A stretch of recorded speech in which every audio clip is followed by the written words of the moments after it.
नमस्कार दोस्तों, आज हम अध्ययन करने वाले हैं कुछ आधारभूत ज्यामितीय अवधारणाओं के बारे में। सबसे पहले हम देखते हैं बिंदु के बारे में। तो मेरे हाथ में मार्कर है और इस मार्कर की नोक को यूं रखा तो यहाँ पर जो ये बना है वो क्या है? बिंदु। तो बिंदु क्या होता है?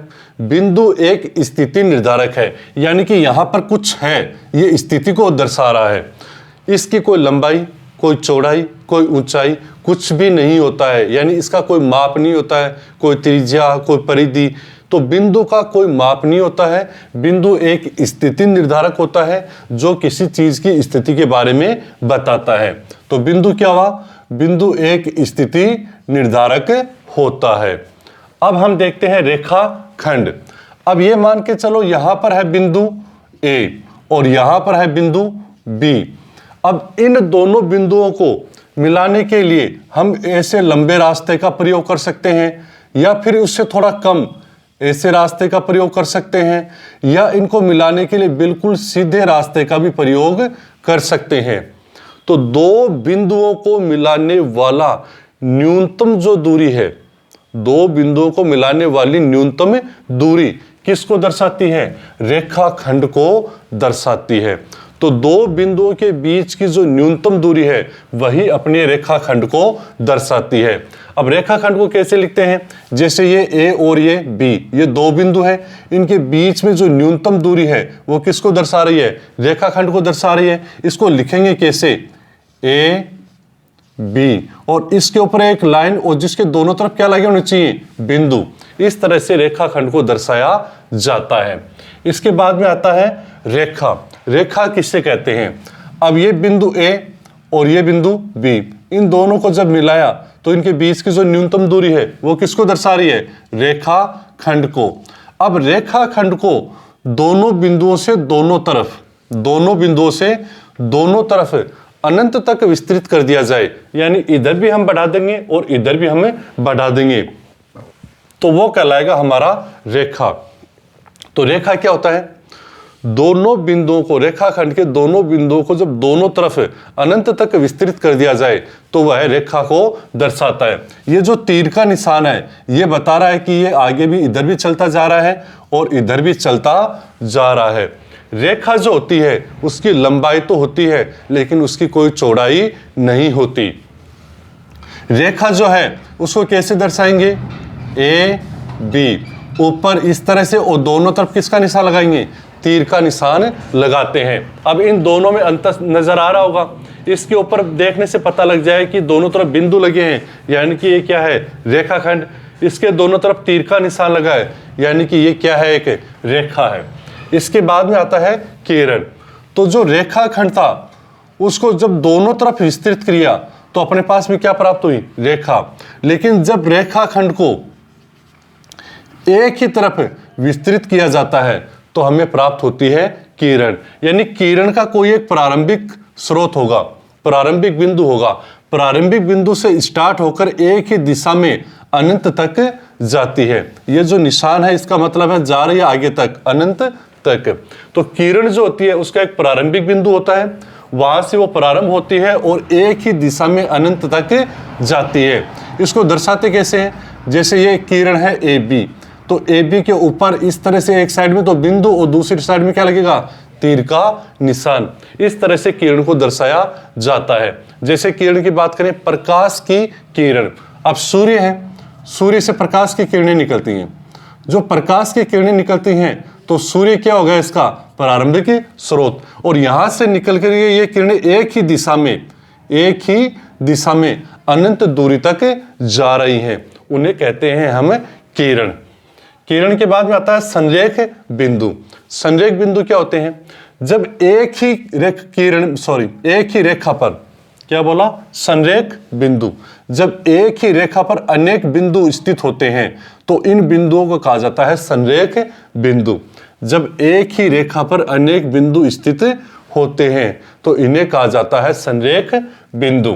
अगला है संगामी रेखाएं। संगामी रेखाएं क्या होती हैं? ये एक बिंदु है, यहां से एक रेखा गुजर रही है, एक रेखा इधर से गुजर रही है, एक रेखा इधर से गुजर रही है, एक रेखा इधर से गुजर रही है, एक रेखा इधर से गुजर रही है। जब एक ही बिंदु से होकर के अनेक रेखाएं गुजर रही हैं तो उन्हें कहा जाता है संगामी रेखाएं। जब एक ही बिंदु से होकर के अनेक रेखाएं गुजरती हैं तो उन्हें संगामी रेखाएं कहा जाता है। फिर आता है समांतर रेखाएं। एक रेखा यह है और एक रेखा यह है। जब दो रेखाएं जिनके बीच की दूरी बराबर हो, वे रेखाएं जिनके बीच की दूरी बराबर हो और जो कभी एक दूसरे को काटती नहीं है, वो कहलाती हैं समांतर रेखाएं। ये मान के चलो रेखा है AB और ये है CD। इनके बीच की लंबवत जो दूरी है वो हमेशा क्या रहेगी? समान रहेगी। इसलिए इनको अनंत तक कितना भी बढ़ा दो, ये कभी भी एक दूसरे को काटती नहीं है। ऐसी रेखाओं को कहा जाता है समांतर रेखाएं। इसको लिखेंगे कैसे? AB समांतर है किसके? CD के। इस तरह से हमें इसको गणित में लिखते हैं। तो समांतर रेखाएं कौन सी हुई? वे रेखाएं जिनके बीच की दूरी यानी लंबवत दूरी हमेशा समान रहती है और वो कभी भी एक दूसरे को काटती नहीं है, समांतर रेखाएं कहलाती हैं। अगला है प्रतिच्छेदी रेखाएं। प्रतिच्छेदी रेखाएं क्या कौन सी होती हैं? जब दो रेखाएं एक दूसरे को किसी बिंदु पर काटती हैं तो उन रेखाओं को कहा जाता है प्रतिच्छेदी रेखाएं। वे रेखाएं जो एक दूसरे को किसी बिंदु पर काटती हैं उन्हें प्रतिच्छेदी रेखाएं कहते हैं। अगला है तिर्यक छेदी रेखा। तो जब दो या दो से अधिक रेखाओं को एक रेखा अलग अलग बिंदुओं पर काटती है तो उसे कहा जाता है तिर्यक छेदी रेखा। जैसे ये एक रेखा है, ये एक रेखा है, ये एक रेखा है। ये वाली जो रेखा है वो इन तीनों को अलग अलग बिंदुओं पर काट रही है तो इस रेखा को कहा जाता है तिर्यक छेदी रेखा। अगला आता है लंबवत रेखाएं। जब दो रेखाएं एक दूसरे से समकोण पर मिलती हैं, तो उन्हें हम लंबवत रेखाएं कहते हैं। जैसे ये दोनों यहाँ पर O बिंदु पर मिल रही हैं तो यहाँ पर दोनों 90 डिग्री का कोण बना रही है, समकोण बना रही हैं, तो ऐसी रेखाओं को कहा जाता है लंबवत रेखाएं। इसको लिखें कहाँ कैसे? OB, ये जो निशान है वो किसका है? लंब का। OB लंब है कौन सी रेखा पर? OA के ऊपर। इस तरह से लंबवत रेखाओं को दर्शाया जाता है। अब हम 1 मिनट के अंदर इनका रिवीजन करेंगे। बिंदु एक स्थिति निर्धारक होता है। इसकी कोई विमा नहीं होती है, इसकी कोई लंबाई, चौड़ाई, ऊंचाई, त्रिज्या, व्यास, परिधि कुछ भी नहीं होता है। ये एक स्थिति को दर्शाने के लिए काम में लिया जाता है। दूसरा है रेखाखंड। तो दो बिंदुओं को मिलाने वाला सबसे छोटा रास्ता या दो बिंदुओं के बीच की न्यूनतम दूरी रेखाखंड को दर्शाती है। फिर है रेखा। रेखाखंड के दोनों बिंदुओं से दोनों तरफ अनंत तक विस्तृत कर दिया जाए तो हमें रेखा प्राप्त होती है। फिर है किरण। तो रेखाखंड के एक बिंदु को अनंत तक विस्तृत कर दिया जाए, यानी कि किरण वो होती है जिसका एक प्रारंभिक स्रोत होता है, वहां से प्रारंभ होकर वो एक ही दिशा में अनंत तक जाती है, उसे हम कहते हैं किरण। संरेख बिंदु। जब एक ही रेखा पर अनेक बिंदु स्थित होते हैं तो उन्हें कहा जाता है संरेख बिंदु। संगामी रेखाएं। जब एक ही बिंदु से अनेक रेखाएं होकर गुजरती हैं तो उन्हें कहा जाता है संगामी रेखाएं। समांतर रेखाएं।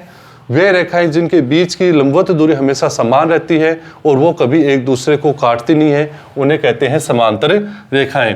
प्रतिच्छेदी रेखाएं। जब दो रेखाएं एक दूसरे को किसी बिंदु पर काटती हैं तो उन्हें कहते हैं प्रतिच्छेदी रेखाएं। तिर्यक छेदी रेखाएं। तिर्यक छेदी रेखा कौन सी होती है? दो या दो से अधिक रेखाओं को जब कोई एक रेखा अलग अलग बिंदु पर काटती है तो वो रेखा कहलाती है तिर्यक छेदी रेखा। लंबवत रेखाएं। जब दो रेखाएं एक दूसरे पर समकोण पर मिलती हैं, जब दो रेखाएं एक दूसरे से समकोण पर मिलती हैं तो वो कहलाती हैं लंबवत रेखाएं। तो ये थे कुछ आधारभूत ज्यामितीय अवधारणाएं, आपको समझ में आई होंगी। धन्यवाद।